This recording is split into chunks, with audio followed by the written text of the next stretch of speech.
കൂട്ടുകാർക്കും മെഡിക്കയിലേക്ക് സ്വാഗതം. ഇന്ന് നമ്മൾ ചെയ്യുന്നത് മാംഗ്ലൂർ സ്റ്റൈലുള്ള ഒരു ചിക്കൻ ഗീ റോസ്റ്റ് ആണ്. ഇതിന് വേണ്ടിയിട്ട് 1 കിലോ ചിക്കനാണ് എടുത്തിരിക്കുന്നത്. അത് ചെറിയ പീസുകളാക്കി വെച്ചിട്ടുണ്ട്. അതിലേക്ക് 1 ടീസ്പൂൺ മഞ്ഞൾപ്പൊടിയും ആവശ്യത്തിനുള്ള ഉപ്പും 2 ടേബിൾ സ്പൂൺ തൈരും കൂടി ചേർത്ത് നമുക്ക് നന്നായിട്ടൊന്ന് കൈകൊണ്ട് തിരുമ്പി മാറ്റി വയ്ക്കാം. ഇത് കുറഞ്ഞത് ഒരു അരമണിക്കൂറെങ്കിലും നമുക്കൊന്ന് മാറ്റി വയ്ക്കാം. ഇനി മസാലയ്ക്ക് വേണ്ടിയിട്ട് നമുക്കൊരു ഫ്രൈ പാനിലേക്ക് 2 ടേബിൾ സ്പൂൺ മുഴുവൻ മല്ലി, 1/2 ടീസ്പൂൺ ഉലുവ, 1 ടീസ്പൂൺ പെരിഞ്ജീരകം, 1 ടീസ്പൂൺ നല്ല ജീരകം, 1 ടീസ്പൂൺ കുരുമുളക്, 4 കരയാമ്പൂ, പിന്നെ ഒരു ചെറിയ പീസ് കറുവപ്പട്ട. പിന്നെ ഇതിലേക്ക് ഒരു 10 മുഴുവൻ കാശ്മീരി മുളക് കൂടി ചേർത്ത് നമുക്ക് നന്നായിട്ടൊന്ന് വറുത്തെടുക്കണം. ഇതൊന്ന് ചൂടാറി വരുമ്പോൾ ഇതിലേക്ക് കുറച്ച് കോൽപ്പുളിയും കുറച്ച് വെളുത്തുള്ളിയുടെ അല്ലിയും കൂടി ചേർത്ത് നമുക്ക് നന്നായിട്ടൊന്ന് ഗ്രൈൻഡ് ചെയ്തെടുക്കണം. ഇനി ഇതിലേക്ക് കുറച്ച് വെള്ളം കൂടി ചേർത്ത് നല്ല പേസ്റ്റ് പോലെ നമുക്കൊന്ന് അരച്ചെടുക്കണം.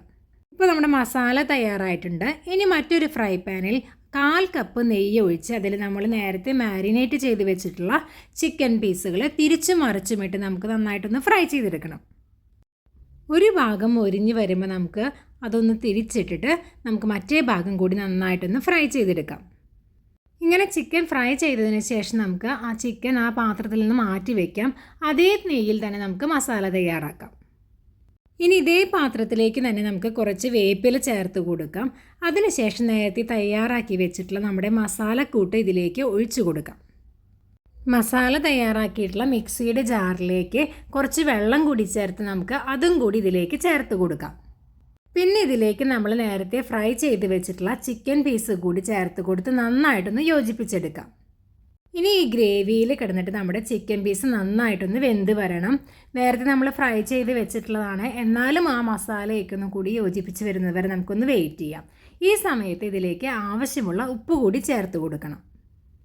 ഗ്രേവിയിൽ കിടന്ന് നമ്മുടെ ചിക്കൻ പീസൊക്കെ നന്നായിട്ട് വെന്ത് വന്ന് യോജിച്ച് വന്നിട്ടുണ്ട്.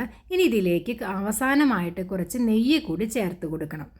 നമ്മൾ സാധാരണ ഉണ്ടാക്കുന്ന ചിക്കൻ റോസ്റ്റിൽ നിന്നും ഒരു വെറൈറ്റി ആയിട്ടുള്ള റെസിപ്പിയാണ് ഈ Mangalore style chicken ghee roast. എല്ലാവരും ട്രൈ ചെയ്യുമെന്ന് വിചാരിക്കുന്നു. Thank you.